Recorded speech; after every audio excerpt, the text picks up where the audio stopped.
subcommittee of the task force on structure of city government and boards, commissions, and committees, subcommittee, so that get rid of the Department of Redundancy Department, whatever. Anyway, call this to order. It is 12:05 in the PM. Quick roll call. John Rothschild. Here. Alder. Rebecca Kimball. Here. Maggie Northrup. Here. Eric Upchurch is absent. Or is he on the phone? No, I didn't hear from him. All right. Real quick, because I haven't had a chance to review our minutes for the last meeting. Yes, move approval. Second. All right, any further discussion on the motion to approve the minutes from January 29th? Hearing no further discussion, all those in favor, say aye. Aye. Any opposed? Any abstentions? All right, no abstentions, no opposition. We'll move into, I'll entertain a motion to suspend Robert's rules. So moved. Second. All right, have a second. Is there any further discussion on the motion to suspend Robert's rules to allow for a free-flowing conversation and participation? Those present? None, all those in favor? Aye. Aye. Any opposed? All right, hearing none. Quick public comment, do we have any today, sir? Grant Foster signed up, but I think he just wants to participate as we normally do under suspension. Right on. Well, thank you, sir, for showing up today. Join us. Any disclosures or recusals? I think Rebecca should tell us about how her field trip went to the West Coast. Is that a disclosure? I recuse myself from the second half of the polar vortex. And met your friend, Justice, who your colleague from, what's her name? Which Catherine? From MIT, she works for New York City doing the worker co-op. Oh, really? thing. Christine? Yeah. Christine, yeah, we were together at that meeting with her. Yeah. Troublemakers. We talked about you the whole time. She's great. That's I've been trying to steal her since I got here, but I can't. It's New Yorkers, man. They're so broken. They think that's like Yeah. the nation of New York. You got to point out to them there's like one New York City in the world. There's thousands of Madisons. So it's like way better if you're looking at things, look at what you can do in places. All right. All right, well, good. I'm glad everyone's here and did deal with this. We can jump right into this. We're going to go right back into the further discussions of the proposal for offensive resident engagement. There is something that I want to make sure we talk about at the end, but we'll get to that at the end. Well, I have an update. I have since talked to Natalie Erdman about this because many of the proposed staff come from under her department. And we had a really good conversation, and she said a couple of things. Number one, that it really made sense to her that positions like the Jules Stroik, like the Dion Carruthers, what else was under? I don't know. She said it really made sense for those to be in an office of resident engagement, and maybe another name for it is resident engagement and neighborhood support or something like that. And she pointed out that in her department that they have a disproportionate level of participation in NRTs and the RESG core team in doing work around equitable hiring. And I mean, part of that's because her department's so massive. But they have a lot of expertise in that, and some of that needs to stay in their department, but some of that they could let go to go into this office. She also expressed the frustration that we've heard from a lot of staff around staffing committee meetings. And asked me to bring back to this meeting in particular that, why does community development have to have more than 3 committees under their purview? Is there a way to blend them? Community services, CDGB, housing, I think she mentioned, and that her 2 of the 5 staff in the director's office, basically what they do is just do committee logistical support. And it would be so great if there was this other office that could do that. 2 to 3 people, but that's what they do. She said two people in the director's office. I got, Yeah. well, And that it would be good, and she also said, well, I think you should also, we went through this in Torque, the discussion about pulling staff from other departments into the Department of Transportation. And she said, as we were going through it, we were all nervous, but it worked out well. I think we have a good result, so we have a good model of how to do it. But she did say, tap some other departments for admin people, like look at engineering, look at at other departments that aren't so heavily involved in kind of community building work that they are, for at least some admin people to share. So that's. One of the. But she really liked the idea a lot. You weren't here to hear the IT plans, you weren't here to just. I saw it on, I got to check it out on Brenda's thing. On Brenda's thing. Voices presentation. Yeah, so, Sarah? it's clear that the resources of the current, at least, what method of doing IT work for support like this, it can't handle as many boards and commissions as we have. It's just another reason to look at having fewer boards and commissions to have to handle is the resources that are available in terms of resident participation. Yeah. Right, and yeah, the idea of everybody wants a website. Yeah. Yeah. And again, I still think we should give some in our recommendation thought to having somebody with IT experience working with this group as opposed to staying in IT and be sort of a liaison between the two as opposed to working under IT. Anyway. Yeah. Yeah, and I guess go ahead, Grant. I had a City attorney. kind of similar thought. So I worked in healthcare, health information, which was sort of this in between kind of IT and operations. And I've had a similar thought around City Channel, especially as sort of, in my mind, their primary function is around resident engagement. And I think while it's technical work, I think there'd be a lot of value in thinking about it in terms of what they're actually doing is promoting resident engagement and being supported by IT in terms of sort of the technical side. But I think I've seen some benefits in the healthcare setting of having IT people really doing database management and sort of the really technical stuff, and then people that use the technology being more on the operational side. Real quick, I'm assuming that's not a name, are you running for some office? I'm just curious. Oh, yeah, no, sorry. Yeah. I know. I was like, is that your name? That's my name. It's my name tag. That's a good reminder that I need to act right. Sorry, you had something you were going to say. I had a question. Did you talk to her at all about the organizational development people? Yes, but those are HR. But she was like, oh yeah, it would make sense for them to do that. And she also said, right now, planning has, the director of planning, Heather Stouter, is really very skilled at facilitation and resident engagement, but what if she leaves?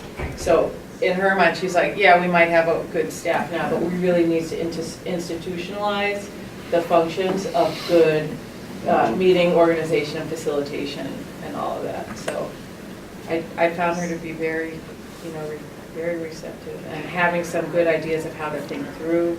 She was like, what's the accountability structure? Is there going to be a manager? Who's going to do all of the figuring out when you take your vacation and leave and all that? And so she was really thinking it through pretty deeply and asking good questions. And in theory, supports it, but again, devil's in the detail. Mm-hmm. Yeah. Yeah, and it's still the question that I would have if I was a manager or director is, take the staff, am I still responsible? Will I still end up being responsible for that work that they were doing? Yeah, and that's what, well, she mentioned in particular that in one of her manager's work plans, it was about, neighborhood issues or something, and she was questioning that, should we be doing this, and should this go somewhere else, and that this new department would be a really good place for that work to happen, and then planning wouldn't have to do that work, and they could do their, planning stuff. Good update, information. Anything else? I mean, we want to make sure that we ask the questions that we needed from this Rico or for this. Whatever, or, it's or right now. What was the main, what you suggested something else? Neighborhood support or neighborhood organization or neighborhood support. I will, I want to talk about this at the end because I sent an email to City Attorney and Eileen about a question I had. I was approached by a cabal, a small group of people within the city who knew about this committee, this subcommittee in particular, who are staff in 1, 2, 3, 4, well, technically, like 6 different, it was 7 of them, about their experiences working with these committees and alders, and I heard it ranged, I mean, the topics range. There's this moment where you start thinking, because I kind of told them they should talk to a lawyer or to the newspaper. One or the other, right? Well, if what they're saying is true about the alders, what they do to staff around funding decisions, it was planning. I mean, what they're doing and the way that they intimidate staff or try to intimidate staff, and the way that they employ the committee members. I mean, something that we have to talk about in this group is the way that committees, in essence, are giving power to unelected people. So we have an alder system that relinquishes their responsibility to supposedly unelected people that end up on these committees, but they are very, when you follow the who's who in the zoo of who's on the committees. Anyway, they brought up and it rained, I mean, these are all different people, but everything from like, I'm not going to name the issues because they're, Yeah, be transparent. it was the one. It was very troubling though, and it goes back to something that's at the core of this, but the question that I had is why haven't we talked to staff? And one thing that they said is they wouldn't want to talk to alders, in particular anyone from the city. So something I talked to the city attorney about is I think we should be engaging staff on some level. The thing is that my group I have 5 different committees that I would like to ask questions of people on those committees, city staff about, but that's not good sampling. You know what I mean? I have that information because it was given to me by this small group of people who brought up some stuff that was happening. But we have not engaged staff at all about their feelings on this and about their experiences with committees in particular and what it means in terms of what actually is happening and the way that, and I think that there's some questions as I was listening to these folks tell me these stories that we've been grappling with about the veneers of representation, about what actually is happening on these committees and what, especially the ones that are contentious. So I go back to, and we use the mother committee model as an example, and I'll bring this back to Orico, but some of the committees that we have determined at the very beginning, the outset of the TFOGs work, that are in essence decision-making bodies and who have funding behind them, who are funding decisions. And those committees in particular, I think, would be really interesting to hear some of these things, but we'd have to figure out a way to do it so that we can maintain confidentiality as best we can in Madison, Wisconsin. Maintain confidentiality on Sesame Street. Closed session, is there any reason to go to closed session? The question that that city attorney brought back was whether or not this is something that this subcommittee should ask, or whether we should talk about it tomorrow, or if there's something, because I think it's necessary for us to finalize a report for this subcommittee, is I would like to hear some staff. The question is that we just talked about how there's 102 committees. Yeah. How do we even start to square that circle without, I have a lead on 5 that I'd like to figure out to get on with someone else there besides me to hear what I just heard, but So we can receive anonymous correspondence. I know, but Yeah, but when they say I, But the sorry. content of it When makes they say- me Yeah, think I'm it's right, not but the problem is. I it might- staff it the might- blank committee. Yeah. Where blank was blank, blank, blank. I mean, they have that, I mean, everybody's been invited to give us information if they chose to, but that's the public. these folks seem to think that the nature, specifically, they brought up some situations with alders and the way, in this intimidation, that if So- it's real, you know, like this is, but the point though is it goes back to this, and why I brought this up in the conversation over, I want to bring up at the end anyway, because I do think we need to talk to city staff, but the question is that if we don't change, see, the one thing about the mayor, however we look at it, they did get elected by the city, whereas alders, you know, did not. Yeah. And so it is the mayor's responsibility to make sure that these committees are, you know, that are actually operating on behalf of the entire city, so the theory goes, whereas alders are not. And they do not have that responsibility, and I go back, you know, but even if this office were set up, if this is really happening and the way that alders are operating is not as policymakers, but like, just lobbyists, you know, the glorified War lobbyists. bosses. Yeah. Or like trying to micromanage or whatever, does that change that, right? Like, does that change that? And the only thing, I mean, when I was listening to this, it goes back to this idea that we need a much smaller council, much smaller. Because the amount of, I mean, you have 20-headed hydra that all is in there, you know, trying to hustle and flow. You know, I just don't see how you have alders involved with these committees in a way that is productive, or that, so going back to this, that is conducive for them to actually do policy work. Because it seems like, let's just say because of time constraints, a lot of what they are forced to do is go in there and make decisions based on what people are telling them, or, you know what I mean, like, other things than making policy that should guide the work of the committees. They're actually going in there trying to be the decision makers and influence the way that these committees are making decisions. And I think that there's a subtle nuance there, and I would wonder whether or not this office, if some of the challenges that we're seeing. Could address that. But again, I emailed you guys 3 days ago, because that was Sunday or whenever, when I met with these folks. Yeah, I just suggested this.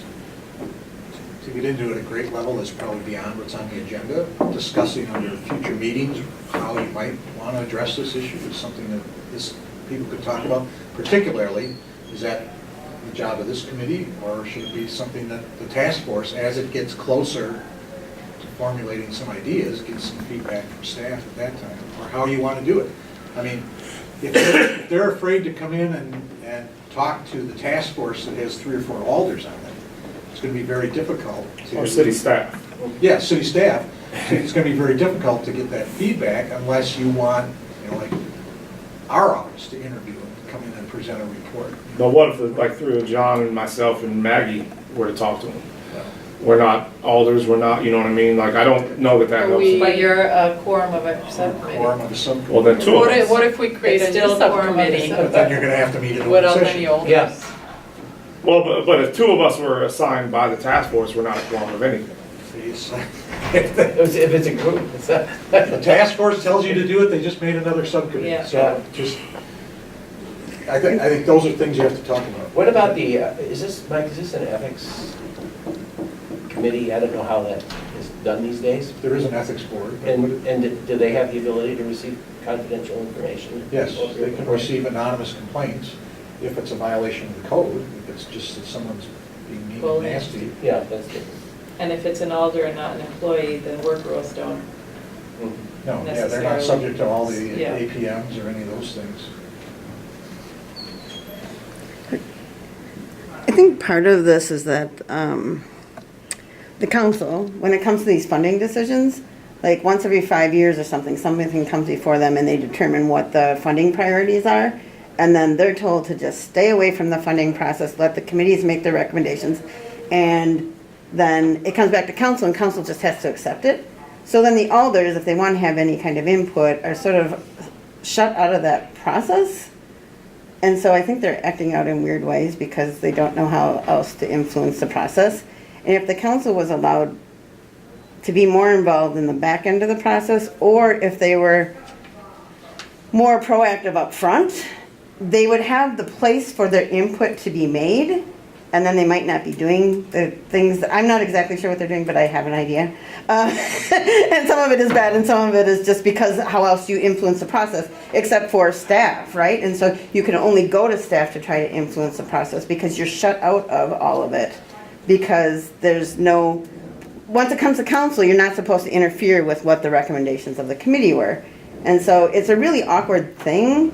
If people want to be making priorities, they should be making priorities though based on a big, like a higher level thing. And if they feel like we need more services that do this, they should be saying what services they think they need, not who they think should be getting the money. Right? And I think what's happening is it's kind of getting all jumbled up in a mess in the background. Are we talking about funding for outside of city government? Well, and also, I mean, some of the committees, Community services, yeah. some of the committees that were, well, hypothetically, maybe I would say Public Works, also Parks, and also Plan Commission, and then definitely CDBG and Community Services were all brought up, and all independent stories about how this is happening. And, you know, I go back to this, and so what was the thing? And it's like, why would I trade one king for 10,000 miles away for 10,000 kings 1 mile away? And I wonder sometimes with the challenge I would have with the ORECO, I mean, by doing this, we would be, in essence, consolidating a tremendous amount of influence into one office. That, in terms of its leadership structure, is still a bit ambiguous. We have not decided who would this person, who would actually have the capacity to determine, and I just, it's some that, I don't know that what these folks said is, I haven't verified it. I thought it was interesting enough to ask, because their question is, why haven't we, ultimately the big question is, why have we not talked to any staff that work with these committees on including the alders about the way that these things operate? And I thought that was a pretty good question. Like, in terms of what we're doing, how are we able to look at the way that these committees are operating without asking that question? I don't. Well, we've heard from alders who have either served on or are currently serving on committees, but we really haven't heard from very many staff about. Apart from the city attorney's office. Yeah, and a couple of the earlier meetings where we had some people, did we have some staffs? Not very many that I recall, and not people who staff committees. I mean, we can give you our insight, but we rarely staff committees. Well, I heard a just see story what's of going on. something that happened that's involving someone who was a current elected official on in essence, threatening staff. Yeah. Very real and very contemporary, very current. If I named the issue, Yeah. we would be able to break it down. And the question is like, is that legal? I don't even know what you would call that.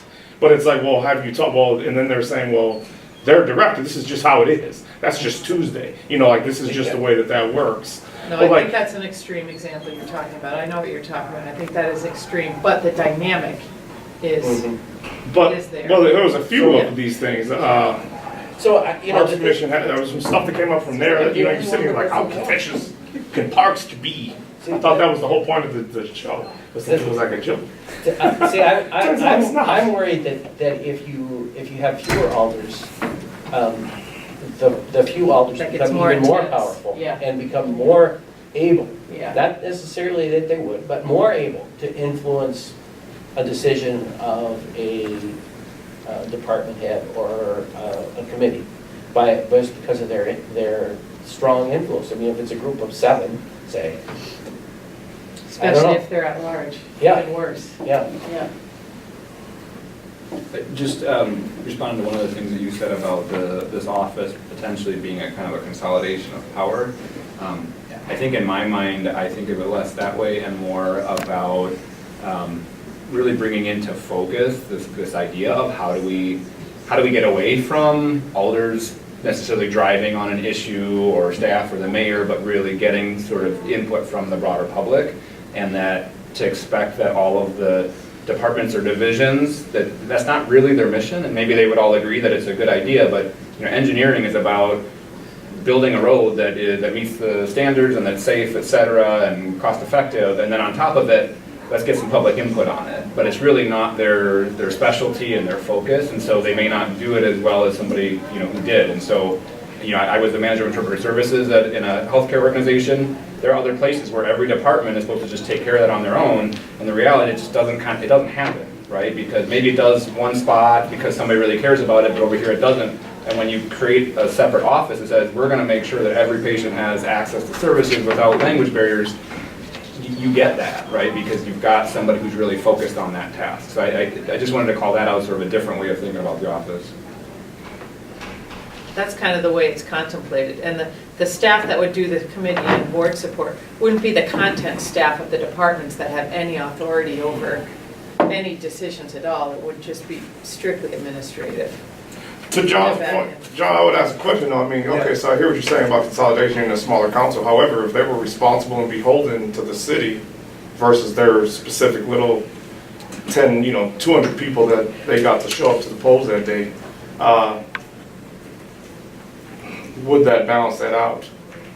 Because they would not be responsive, to their, I mean, I Little don't district. know for sure, but I think that no matter who is elected, they have a group of people that supported them, raised money for them, served on their campaigns. And I don't think that goes away. And some people, that doesn't matter. They're in it for the policy and, they don't care so much if they get elected the next time. But if let's say you're a full-time, one of 6 or 7 full-time people and that's your job, I think you run the risk that some people are, developing their ward mentality, even if it's citywide. They have their core group of people, and they know where the wards are that people participate, right? So they focus on those people and their activities to support them. I'm just saying the mayor did get elected by the city. Yeah. And they have, in essence, whereas none of the alders did.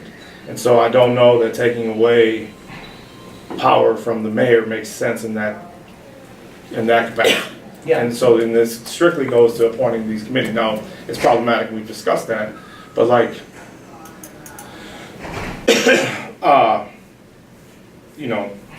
would we, if we have this thing where the city elects one person, and this person should have, in essence, some purview over how a lot of these things are run, and these alders who did not get elected by the city should not.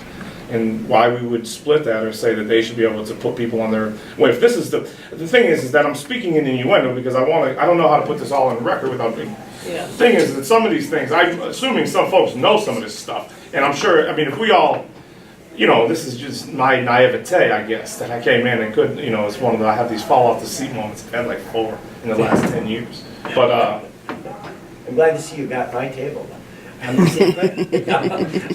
So, one of this gets into that whole concept of the mother committees. Should the mother committees be under these concerns you're expressing, just alders? Or should they be alders and citizens? I always thought they should be a combination of both, and I thought that interaction was important. But what you're saying is maybe that still gives too much power to unelected people who are subject to influence by somebody. It was not the unelected people that you. no, but the thing is, well, yes and no. It's difficult to think about it, and it's a little ambiguous. Well, I should randomly pull some committees and show you who's on them. And then, I did this once, with a power analysis, it's old.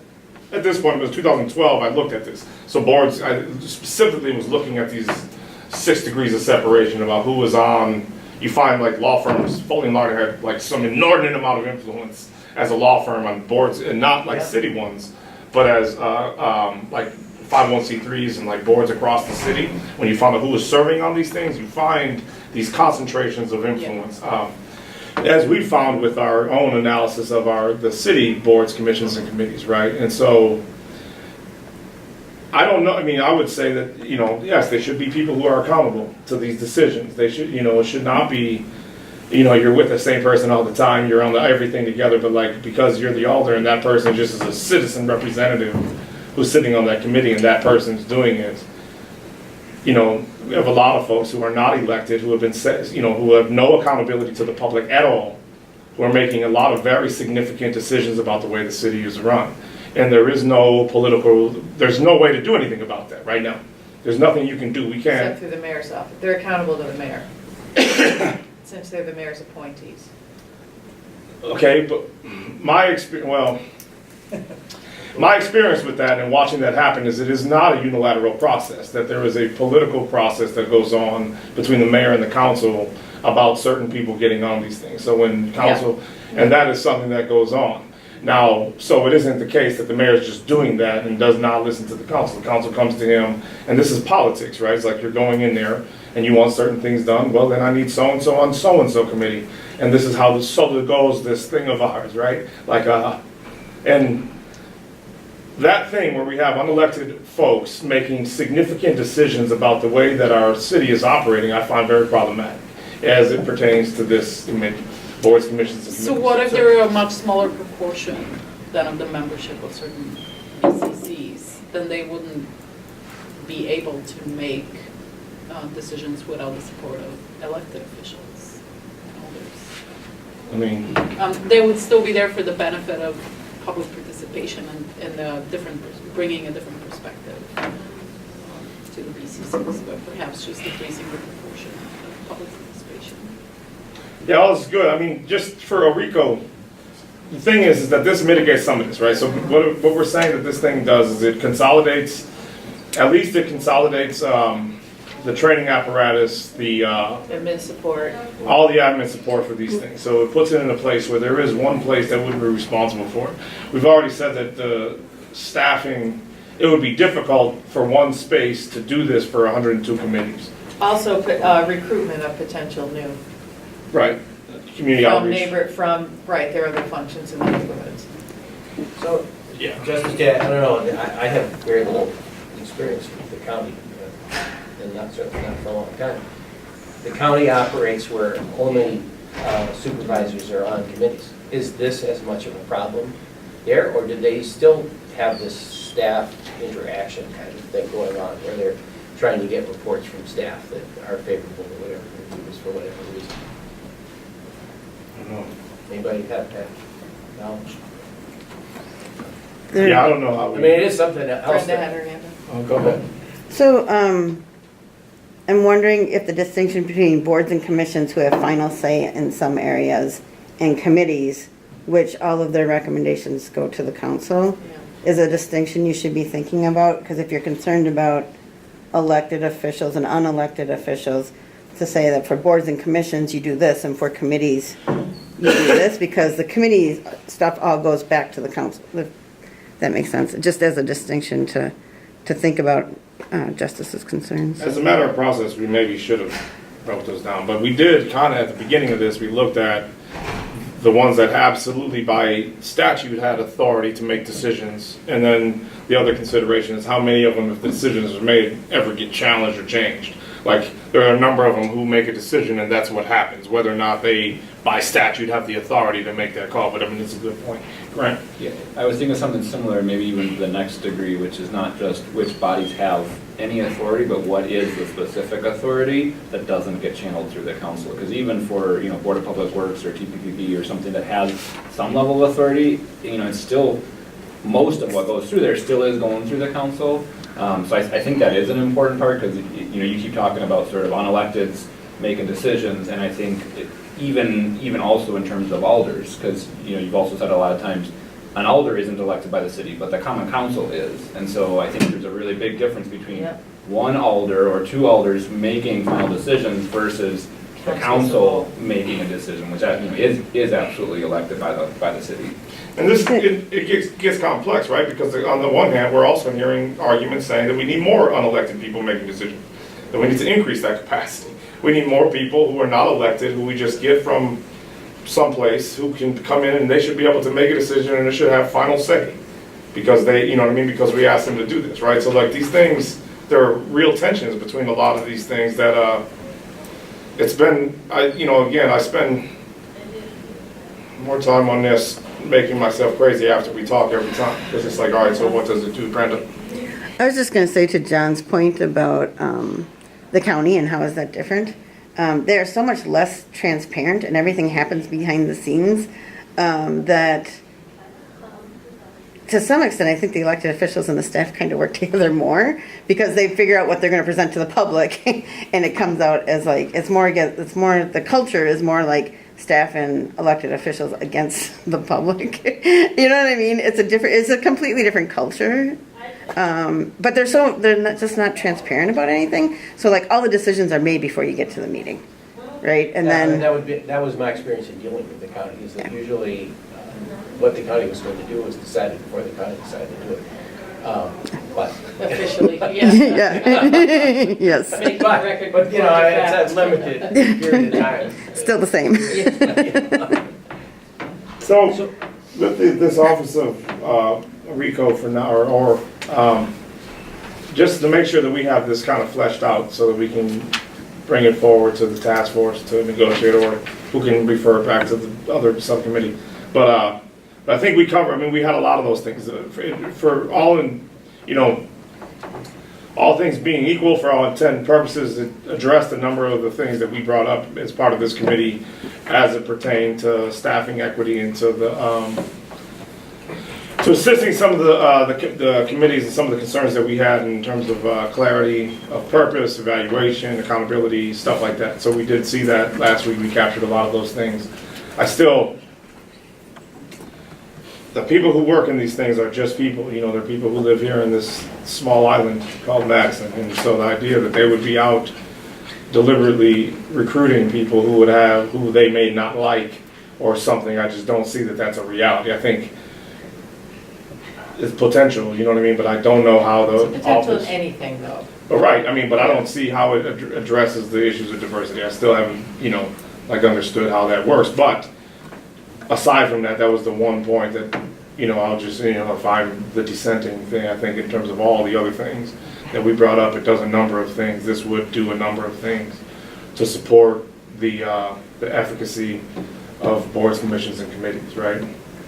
Well, and I think the joint supervision between council and mayor's office would really, kind of to Brenda's point earlier, would at the back end, at the very beginning, force a level of cooperation before the staff even, instead of now where, you know, Mike is serving the mayor, but then alders come and say, do this, and he has the 21 bosses kind of thing. At least here, that level of coordination and communication has to happen at the very top level, and then the direction is agreed on. So accountability for those people and for that scenario that you're worried about is jointly shared.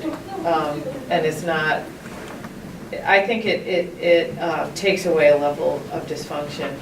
One thing I'd like to add, just because you said it in your personal work example, Grant, is probably the language access functions should go into this office also. Right now it's in civil rights, but the language access and interpretation should go there. And I don't know who, you know, if that's a person or functions that other people can take up. Can I ask a question in terms of organizational, I mean, lack of a better word, hierarchy in the city government? How does it fall in terms of reporting? So, you know, for instance, Natalie's office, technically, it oversees Jim O'Keefe and Heather and all these other folks. Mike Nikolajewski? Yeah, Matt. Sorry. Yeah, so it oversees those things. So technically, they report to her. And then she reports to the mayor. And then every 5 years, the council can make a decision on the contract. Well, right. So, okay, so with this office, the way that it would intersect with other agencies. So, for instance, if they needed information, so if this, you know what I mean? So if I needed information, if I'm working in this office and we're trying to figure out some committee, whatever committee, and it needs information from one of these. Parks needs to do a neighborhood meeting on, you know, in your neighborhood because they're doing something about parks. I think they would go to this office and say, help us organize a neighborhood meeting and do the outreach. What about the other way, though? So the question is, if one of these things was working, and so this office is working in support of a committee, and they need information from a department, how would we see that responsibility on behalf of that department to get the information to this committee so that they have the right stuff to?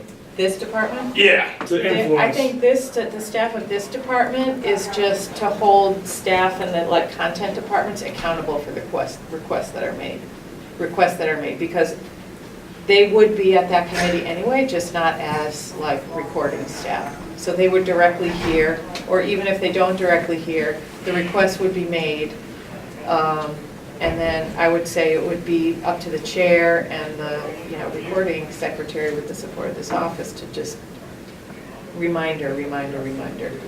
So what if there's a whole group of people out there that say that Public Works is ignoring their thoughts and opinions on something they're about to do?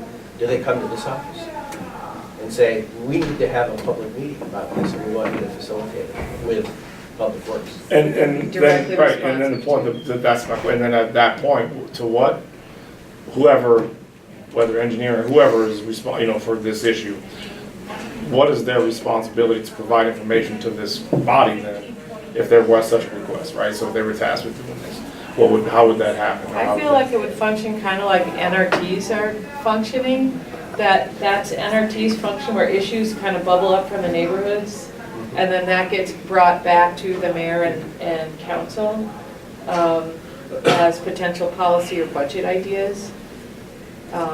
And depending on who you talk to in staff, that's either bringing up NRTs. NRTs are non-neutral at all.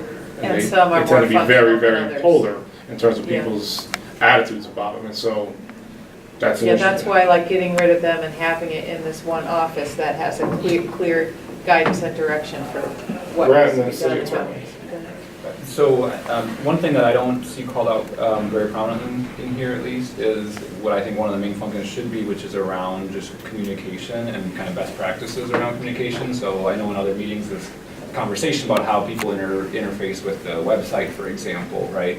So again, sort of in my last job, we like 6 years ago saw that there was this issue around communication. So every department at the organization, whether it's HR or IT or whoever, would send out these email blasts to nurses and doctors and whoever, right?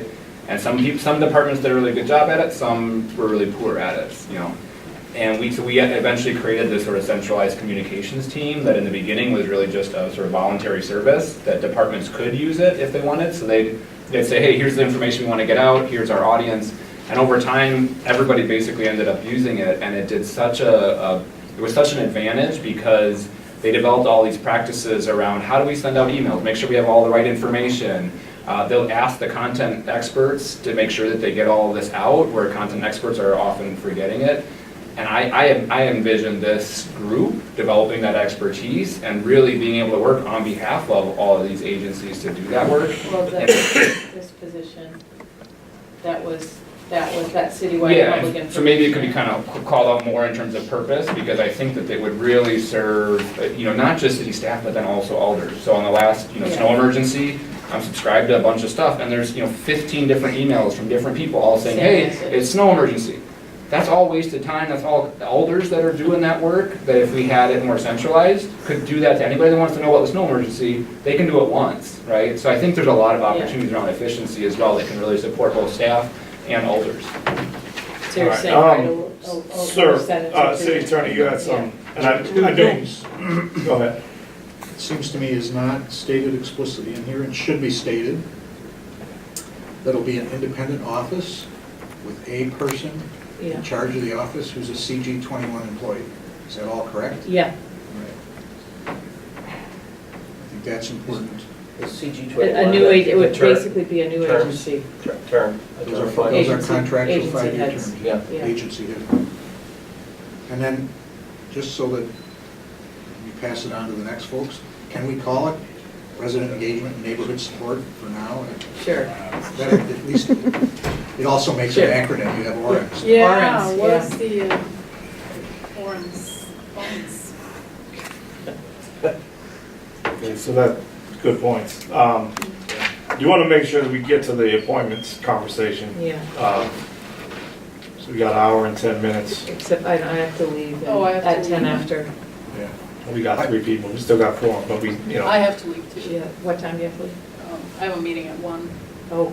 Right, so we have till I think 10 we have- after. I think that all right. Let's get on it. Move on. I didn't realize we'll talk about this. So, So Sir, you wanna do the we're gonna chalkboard get this thing in again? Final to include it in the report. you want to do your chalkboard magic, your whiteboard magic? Oh, on appointments? Yeah. Okay.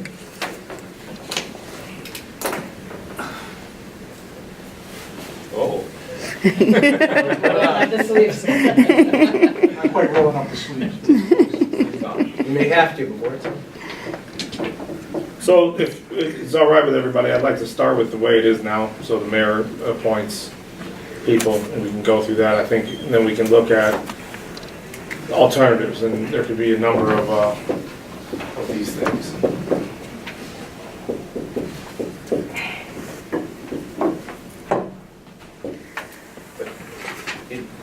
All appointments are subject to confirmation by the council, right? Correct. So, But it's a little awkward the way it is this Well- time now. Yeah. but I mean, you know, if the council were to choose to say no, we could. Yeah. Yeah.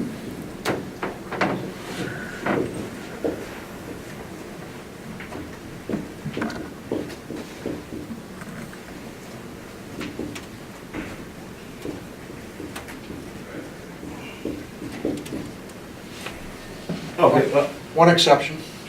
the CCEC. Yep. For the approval, so does the council, is there any special, or is it just straight up and down?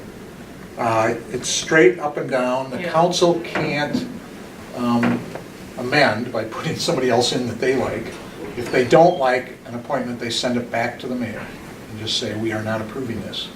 The mayor can send that same person back again and again, and they can keep shuffling it back. What usually happens then is there's some discussion, and they come up with somebody who they're both happy with. Do these have to be voted on as independent issues? They all, They're done as a. they're usually done en masse at the council meeting, but you can pull any individual appointment off if you want. I'm saying, is this ever in the consent agenda? Always. It's always on Always. consent. So always is, huh? So, again, But Right. there probably That's been what I'm times when saying. it has It's not been. awkward to, so that's interesting. So in essence, this is never an issue that they take up. This is part of the Some- consent agenda. once in a while, very, I don't know, once. It was once a more year. frequent when I was on the council. Yeah. We used to do it more.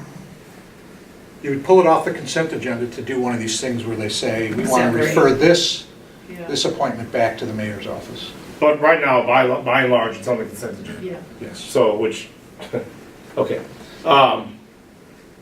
And then the term limits, once you're on these things, how do you get off? I mean, when are you done? Is it these are 10 stated years. terms? 10 years. 10 years? I think it's 12 years. Well, 12 years? No, the appointments themselves are for different, Yeah. some are 1 year, 2 year, 3 year, but you term out after 12 years. Yeah. So do you have to reapply then after 1, 2, 3 years? Yeah. You have to Yeah. reapply? After, if you're, if you look on membership of committee, it'll say the date when they were first appointed and the date when the term ends, and then you're either renewed or you're not. And how can you be removed? By the council. So the city council can vote to have individuals removed. Is that a- Or if you have 3 unexcused absences, then the mayor can just, you're off. Well, he can't kick you off. He can only say, you've had so many absences, would you please think about whether you're going to come to the meetings or resign? Otherwise, I have to Oh, do a really? public thing in the council to have you removed, and you'll be embarrassed. And Oh, I didn't know that. So mayor can't kick, he doesn't kick them off, but they get them, I mean, Yeah, you get the message. yeah. counsel them out. The other point that might be worth putting up there is just how how you get even nominated or recommended. So that, I mean, Yeah, mayor does here's who I want to put forward, but the process by which a resident can basically fill out an application, and then I think in practice, alders can, often recommend people as well. So that's maybe an important component of how this all works.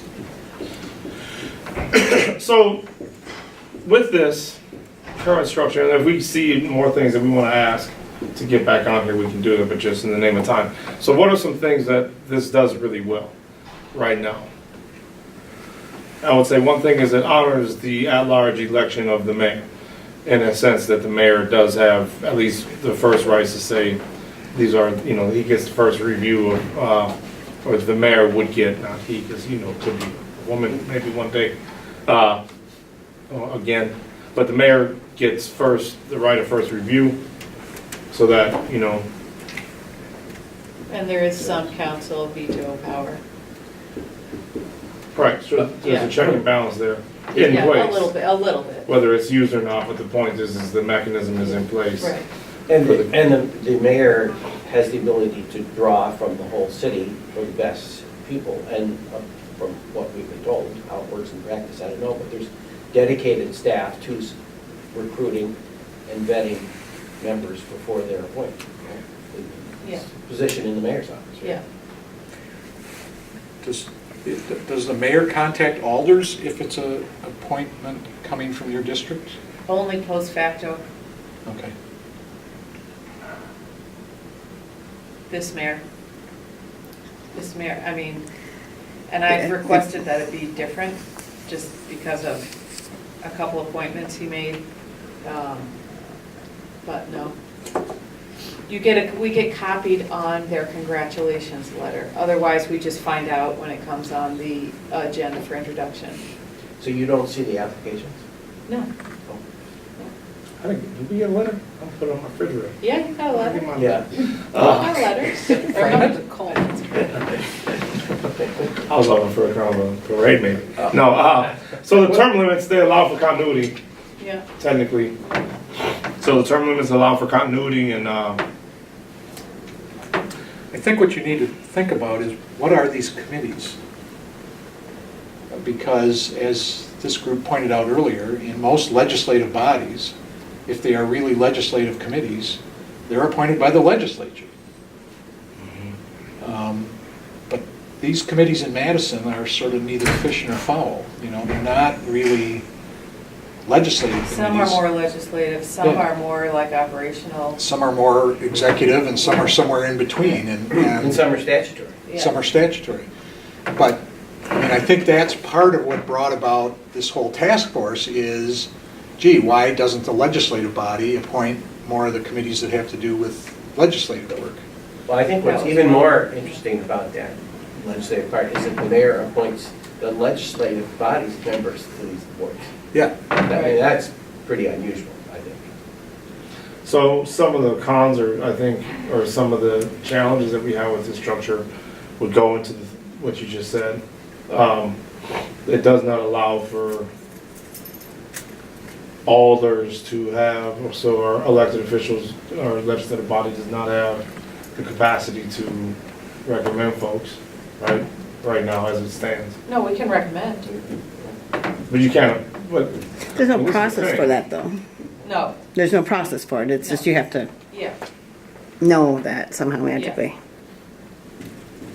Or you support someone's Well, I guess application. you can't recommend them to the council to be on the committee. You can recommend them to the mayor for a Right. committee, but ultimately the recommendation to the council comes from the mayor. Yeah. So under this current thing, so like it's like a subtle thing. But, Right. but there's even the alders that want to be on a committee have to be appointed by the mayor. That was my point. Is you For might the wanna city just council, clarify. yeah. Yeah. This is resident appointments to Resident BCC. You appointments. might want to also do the now of council member appointments to BCC, because they're just a different That's a good process. point. It's a good point.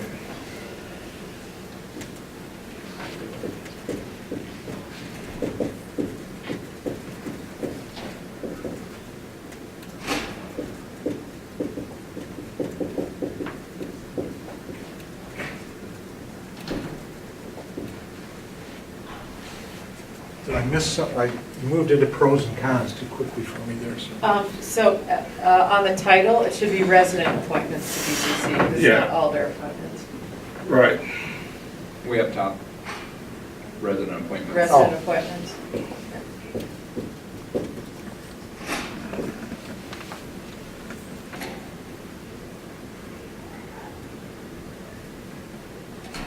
I think another problem that was mentioned was continuity.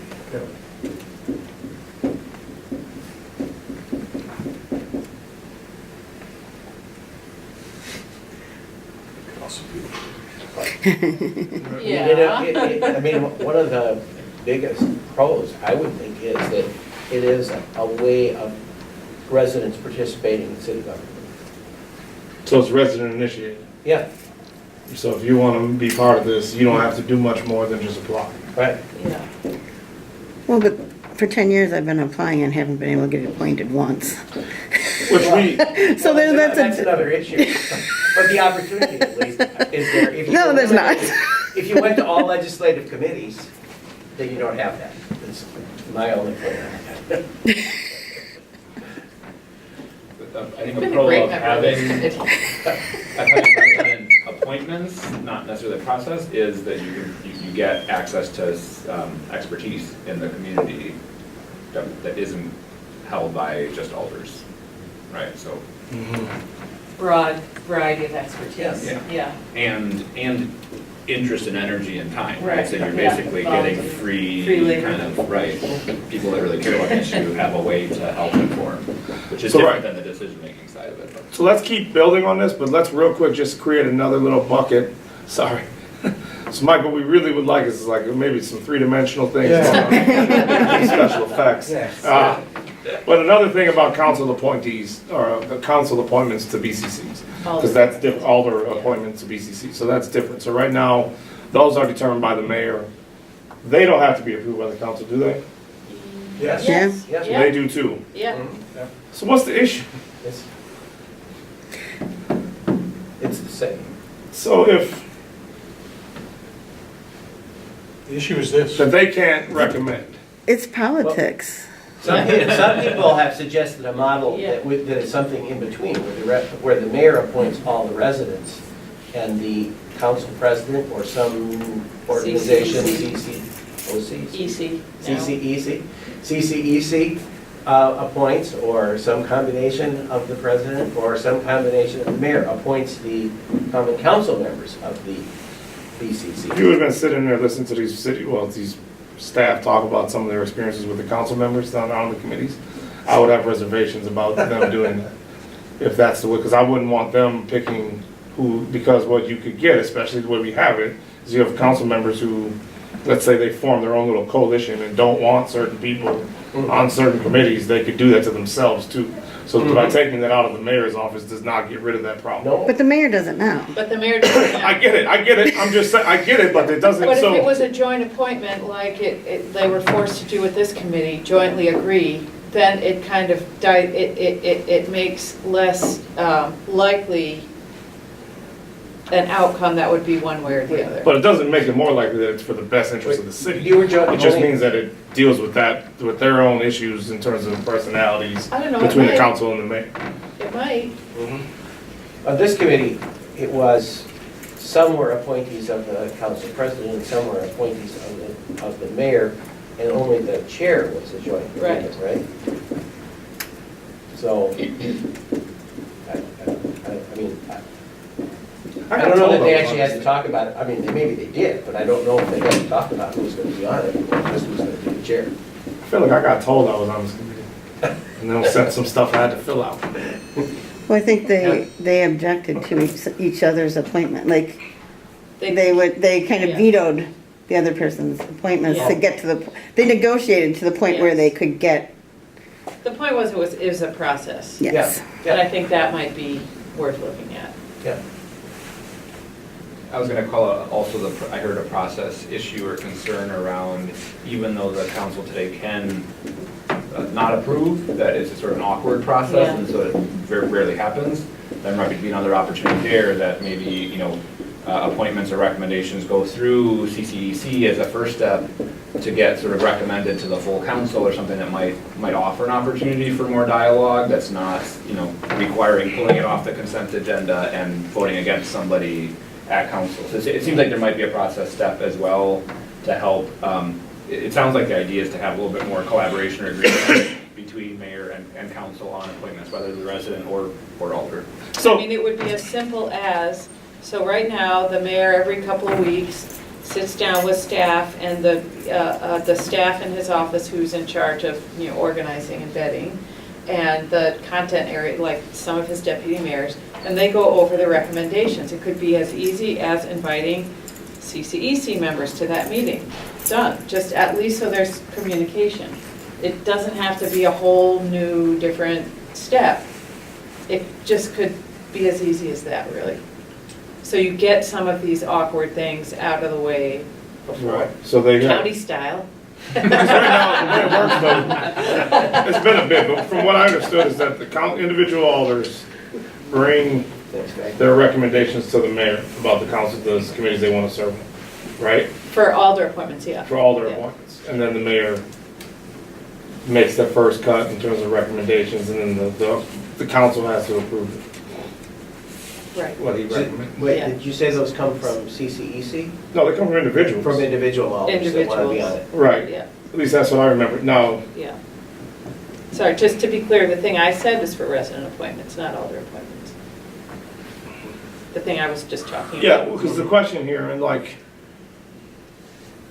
so we're agreeing that those two are separate things, that Yeah. should be looked at separately. Because what the alders don't have the opportunity to do is recommend the first review, this is the person that we think should Right. be on this thing. And then, so it has to be initiated by the mayor's office. But, And the way the mayor has chosen to do it since I've been, I don't know if the previous mayor did it this way, but it's not dealing with the council as a whole, but dealing one on one and one Right. on one and one. And so kind of not consulting with the council as the body, but just doing personal preferences. How are you going to do consultation with the council as a body? I think you do it through the CCEC. So it goes to the CCEC and says, here are a list of people, do you have any others? No, we're talking about alder appointments now. Oh, all, now we're on all. We're just talking about alder, right, Justice? Is that Yeah, what we're saying? right. So right now, we're just talking about alder appointments, and that the CCEC can develop a process for understanding the expertise and interests of every council member, figuring out what the best arrangement is as far as, you know, workloads and fair share of the work related to interests, and then talking to the mayor about like basically a slate. so, So if some member of the CCEC doesn't want Kemble on this committee, they're going to have to say at that meeting, take Kemble off this list. Right, and which is why it shouldn't be done by the president. It should be done by the CCEC, so that it's a whole, it's a, you know, more than one person deciding that. And So are the body. And the public, right. so, Yeah. you know, in my scheme of mother committees, and having alders restricted to the mother committees in terms of being part of the voting and the quorum and all the rest, that I also envisioned as a possibility that alders would only be allowed to serve on 2 or 3, or, you know, just depends on how many alders we end up with, so that it gets spread around Yeah, to who it is. You just have to do that by numbers. You've got to find people, and you got to do it so that people can't sit back and say, I'm not going to participate in any committees, because they need the numbers. And so they get, and it also prevents somebody from being considered not committee worthy, and they have to be on subcommittee somewhere. So that was kind of what I thought was a reaction to this that I've heard, is that, you know, some people are favored and they get on all kinds of committees, and other people are not on committees at all. Seems like there's a whole other list of unwritten rules about committees. And it seems like it's fallen into a pattern where like, well, this alder leaves, and so the alder who gets elected in that district ends up on this committee. And it's been like this pattern of like, just whoever the next person elected goes into the slot where that former alder was. And I don't know, I'm trying to think of an example, but, no, Michael Tierney, he got all Yeah. the nieces. right, exactly. Yeah. Yeah, but there's also things like, well, for CDA, who gets on CDA? Well, you should have public housing in your district in order to be on CDA. That was sort of like an unwritten rule. And so it seems like there's some unwritten rules that maybe should be thought about, to think about like why people keep getting appointed to the committees that they get appointed to, or like plan commission, sort of an unwritten rule. One person downtown, one side east side, one person west side, right?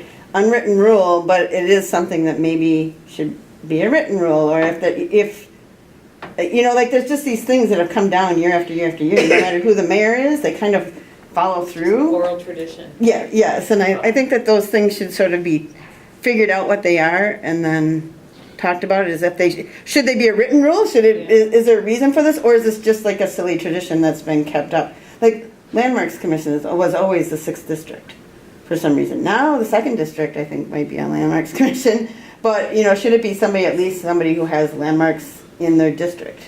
Right? You know, like those types of things that are, You know, for non-major, and again, military analogies are always problematic on some level. But for you're not, you know, chairman of the Joint Chiefs of Staff or all of our billets, they do this, it's called rotations. And it's Yeah. done by a formula that is not subject to politics because it's a formula. So you get assigned to this thing, you don't get a choice. It's not like you get an option to be on that thing, you just are gonna do that because the way that this works is randomly, whether it's 20 or 8 or 7 or whatever alders you got, you're gonna be appointed to these committees by random. No choice, these are the ones you're gonna be on. Those shift at elections or whatever. And the point though is that I kind of agree, I like rules in the sense of like stating them formulaically. So like at least just say that, right? That you're gonna, and then that way we all can see it. Otherwise, why not make them random? I mean, that a random appointment, what's wrong with that for the alternate anyway? Other than you don't build the expertise. What we're suggesting Or if right it's, now is you know- that in general, if you're overburdened and everything else, there is no expertise anyway. No, You know, but Well, the That's- the court system has rotations, and, Yeah. you know, what their expertise is may be lost. They might have come into it without any Yeah, but that's expertise. changed too. Oh, it has? Yeah, judges now can veto a change. Oh, Really? ACE is never gonna do anything except civil cases. okay. But I just think there's also, with 20 alders, there's different levels of engagement and interest sort of broadly and specifically. And so I think one of the advantages of not having it be random is that people that have interest and passion in an area have an opportunity to probably do more work in that area than if they are randomly assigned to things that they really don't care about. Right. They may show up or not show up, but maybe they show up and they're not really showing up. but interest I and don't know, I see passion that. doesn't equal effectiveness. Yep. So like, you know, some committees really suffer from their longstanding aldermanic appointments. Right. Yep. That's what I'm going, also, like, what do you mean you're elected to this thing and you don't really care about a committee? It's like, well, why are you in office again? Like, what, you know what I mean? Like, you should care, Yeah. because it ultimately affects you. No, I loved being assigned randomly to the Committee on Aging. I learned so much and I love that committee. So I think there is merit in doing that, but again, if, alders are politicians and, running on specific like policy platforms, you want to be able to work directly on those, Isn't that one we're gonna get rid of? probably. But I thoroughly enjoyed it. I don't know, I had a good, a person who was a CO for me, no one should ever want to be in those positions. If people want to be in those positions, they're the wrong people. And so you do this because it's a responsibility that you have to take on behalf of the collective, that you're gonna have to do this role. And there is no gain, there is no, there is nothing, but you have to do it. And otherwise you get people who are trying to do it, which is problematic, because the things that start Yeah, but to, they're not the only people though. what you mean? It's a committee. They're not the only people on it. Well, Doesn't the police department still do that with their functions, have rotation every year or 2 years in and out of their? Well, they have shift changes that people can ask for shift changes. No, I'm talking about roles, like, Like captains? captains, they have different assignments. I don't know. Somebody I gets, don't know the- somebody gets records, and they get stuck with records for 2 years or something. well, You there's have to some do in it, terms right? of Like you're rotational talking leadership, about. alternative to hypermasculine or dominant Yeah. organizational theory. Yeah. They'll talk about rotational leadership. There's a Yeah. number of things that have been done Yeah. with schools and a number of things that have suggested this is an effective way to do that. Because you get an empathy for other roles. I think David Cooper brought that in. For, again, recognizing that Alder Kimball has to leave, I'm just giving my excuses to the developer I have to meet. well, Oh. to Who the, also has a lawyer at the meeting and is on the clock. well, to the point real quick though, is that, in terms of where we're going with this, is that one of the things that we think we should consider about appointments, we didn't cover everything. But we, Oh, Okay. whatever's happening. Are there other, Just being nosy. are there other considerations that we should make? I mean, this obviously was not a thorough dissection of this concept or topic. no, I think one of the really important things to decide is, the proposal from the city attorney's office. how it differs from mine, in essence, is that some of the committees, at least, would be all alders, and some of them are not.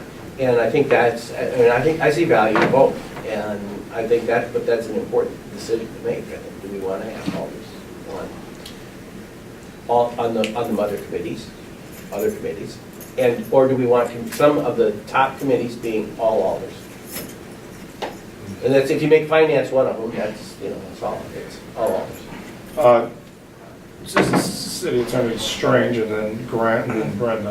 The only other thing that hasn't been mentioned is the high number of vacancies on the current boards, commissions, and committees, and whether changing the appointment structure would have any impact on that, might not, I have no idea, but that's another, there's over 200 at least vacancies, and there's probably 100 different reasons for it, but if the council was more involved in making appointments, would there be more, just in terms of manpower, to find more people to actually serve? Well, and Oren's would address some of that too, yeah. So, I would just really recommend looking a little bit more specifically around the sort of the extra council authority of some of these, because just in my experience, it doesn't really feel as large as what, like if we talk about it in an abstract way, it's not like, oh, we've got these people that are appointed, they're making all these decisions, but from everything that I've seen, it really feels to me like when the council is making most of the decisions, and there's certainly a level of influence by having a recommendation come from a committee or a board, et cetera, but I mean, the council doesn't usually hesitate that much. If there's a few people that disagree with whatever the recommendation is, there's a discussion there and the council votes on it. So I really see that the boards, committees, and commissions much more as doing a lot of the work, making recommendations on sort of not controversial things, and it still feels to me like really at the end of the day, council is making decisions on things. So I just think that looking at that sort of more specifically is probably important, because I'm not sure if there's as big of an issue as it might seem the potential. and that's where I go back to why I like the concept that John brings up about for the ones that we've identified as either having decision-making capacity or authority by statute or de facto, including funding decisions, should be all alders. There should not be unelected folks in there making those decisions. That should be all alders who should be negotiating it so that that's on record and not pawning it off. Brenda? I was just going to say, there's something weird about the process for how this ends up on the council agenda, because they make the recommendations one time, like up at the front of the agenda, and then the next time is when you approve the recommendations for appointments. Unlike everything else, which is introduced at one meeting and then voted on at the next meeting at the end of the agenda. And I'm just curious why that process is the way that it is. It just appears by by the mayor Business by the mayor. as an introduction, and then the next time it's in. Right, there are always two. There are committee appointments for introduction, and then committee appointments for approval. So it's similar to the other things in that it's introduced at one meeting, and then approved at the next meeting. But on the agenda, it's not at the end of the agenda with all the other items for introduction. That's what Brenda's saying. Oh, Yeah, no, it's under business by the mayor. right. Yeah. Oh. It- Right. It's weird, and I don't know why it's that way. But also, I'm just wondering, is there a way to make it faster? I just feel like I was thinking about the vacancies and how long it takes to get people appointed to committees. And is there something that can be done? Is there something to make it more transparent to be able to just have it be available somewhere that these are the people who are going to be appointed, and then you would vote on it at that meeting? Or something. It just seems like there's extra Under steps that it suspension of rules or like it something. just seems to take an extra long time for some reason. We could always suspend the rules to appoint immediately. I think the difficulty is that most of the alders find out who these potential Right. appointments are when they show up on the agenda for the first time. So if they have So a if the problem process with were an done appointment where differently. they want to exercise Yeah. their authority, they don't have time to do it unless the mayor gets it out ahead of time, and usually it's just like the day or two before the meeting when it gets on there. That's interesting. So currently And there it is, isn't that way for alders. Right. Remember, Yes. when the mayor appoints Yeah. alders to a committee, it goes up and is immediately approved, and that's all by ordinance. So there's one thing that isn't down here that's a cultural thing, and it's something Brenda referenced. in terms of the community services funding decisions, when you talked about this expectation of the council is just supposed to accept committee recommendations, as if the council rubber stamps, and it's, you know, the council is just supposed to take plan commission and ALRC decisions, but why does it even have to come through the council if they're essentially, if culturally we're expected to just rubber stamp? I think there's a good reason why it comes to the council, and this expectation of rubber stamping is a problem. I think it is a problem. I agree, where is it written down? Goes yeah. back to that thing, why? Right, it's Where just is that this written culture down? thing, and I don't know, you know, where we put it there, but it's Does not the in the council have to structure. approve it by ordinance or? Yeah. Most of these Yeah. things require council approval. We so require council comes to approval, the but council. culturally, it's been like, oh, we defer to, you know, ALRC, except if it's a national chain on State Street, and we defer to Plan Commission, and we say, no, Yeah, no. Well, you are, if but I was on, you, I voted sometimes you on do, that. and sometimes you don't. yeah, And- so, but my point is, it comes to council for a reason. We're supposed to take decisions on these things, and our sort of, our purview is much greater than that of the specific commissions. So they have their standards they look at, but the city council looks at the well-being of the community of the whole, and we need to make our decisions on a different basis. And that, but culturally, that hasn't really been uplifted or practiced. It's interesting. Yes, sir. And just tailing on that, I think the same dynamic and same culture applies to something you brought up earlier, which is a specific alder's recommendation as well. So for projects that are Board of Public Works geographically stuff, yeah. located, right, a road project or development, et cetera, the same sort of attitude of deference of, well, Alder X says this is what they think. It's the same kind of culture, right? I think the council's feeling apprehensive to go against whatever either the committee recommends or the alder of the specific district recommends. So I think that cultural issue could be applied to both, which you've talked a lot about one alder not being elected by the city, right? But again, the council is. So if you could find a way to crack that nut. It's interesting enough that there was 5 different situations that were all unique to these different groups that this group of people came to me with, but by and large, they were not regional issues. They were more affinity group type issues than, or like political affiliation issues than they were the alder representing their district. Right. It had to do with other stuff, and